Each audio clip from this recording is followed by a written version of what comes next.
The courtroom was silent, so quiet that even the creak of the wooden benches seemed to echo like thunder.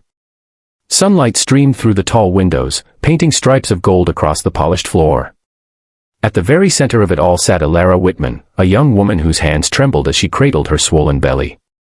She had walked into that courthouse with the weight of the world pressing down on her shoulders, her heart pounding with fear, shame, and an unspoken hope that maybe, just maybe, the truth would finally come to light.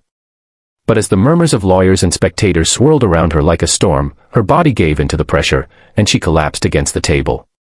Gasps filled the chamber as she fainted, and in that moment, every eye turned toward her, and toward the other woman, the mistress in crimson, whose smirk lingered like a cruel dagger in the air.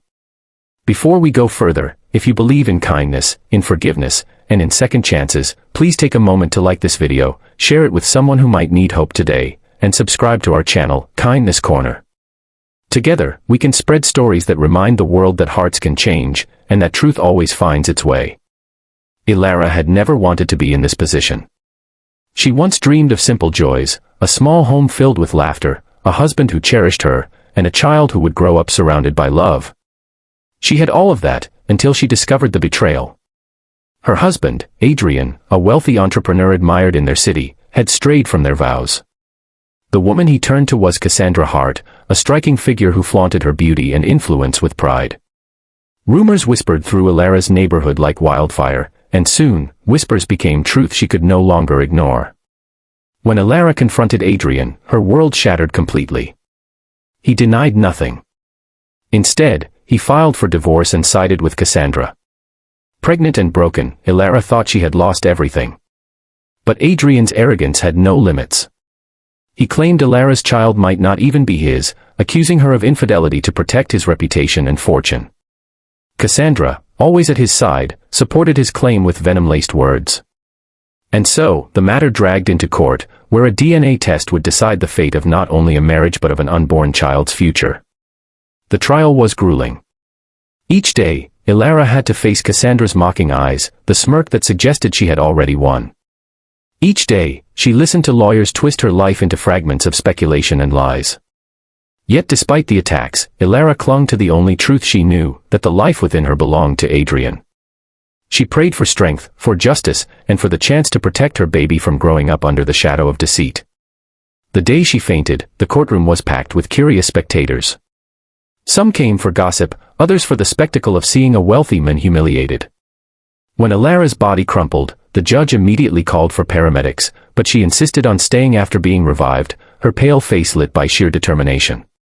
She whispered to the judge that she needed to hear the results, no matter the cost to her body. The judge, moved by her resolve, nodded and ordered the court to proceed. As the clerk entered with the sealed envelope, the tension reached its breaking point.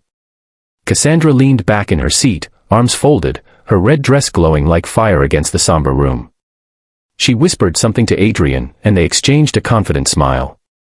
They believed they had silenced Elara forever, that their lies had already poisoned the outcome. Elara's eyes, however, never left the clerk. Tears welled as she placed one hand protectively over her stomach. She wasn't fighting just for herself anymore, she was fighting for the child who deserved to be claimed, loved, and protected. The judge opened the envelope, scanning the page with slow precision.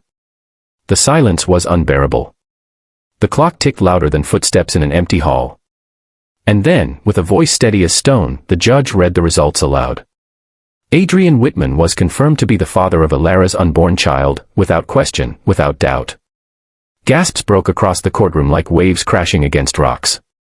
Adrian's face drained of color, but it was Cassandra whose reaction silenced the room. The smirk vanished. Her arms dropped to her sides. For the first time, her mask of arrogance cracked, and her lips trembled as though words had abandoned her. She was speechless. Elara closed her eyes, tears streaming freely down her cheeks. A storm of relief swept through her body, and for the first time in months, she felt her chest rise with hope instead of despair. She had been humiliated, betrayed, and abandoned, but in that single moment, truth stood like a shield around her. The mistress, who had mocked her, who had tried to steal not only her husband but her dignity, could do nothing now. The DNA test had spoken louder than her lies. The aftermath was devastating for Adrian. The judge condemned his actions and awarded Elara full protection and financial security for her child. Adrian's empire began to crumble as investors turned away, disgusted by his betrayal. Cassandra, once paraded as his pride, now carried the weight of shame.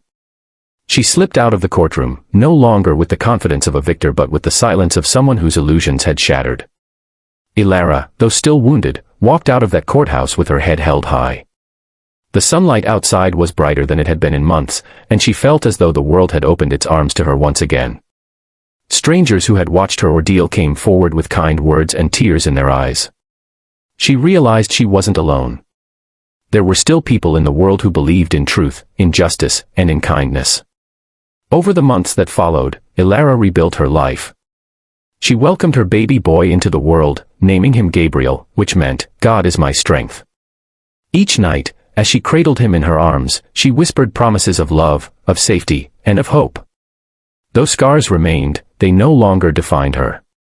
What defined her was her courage to stand tall in the face of betrayal and her unwavering love for the child who had given her a reason to keep fighting. If this story has touched your heart, please take a moment to like this video, share it so others may find hope in it, and subscribe to Kindness Corner. Every click helps us bring more stories of resilience, love, and second chances to the world.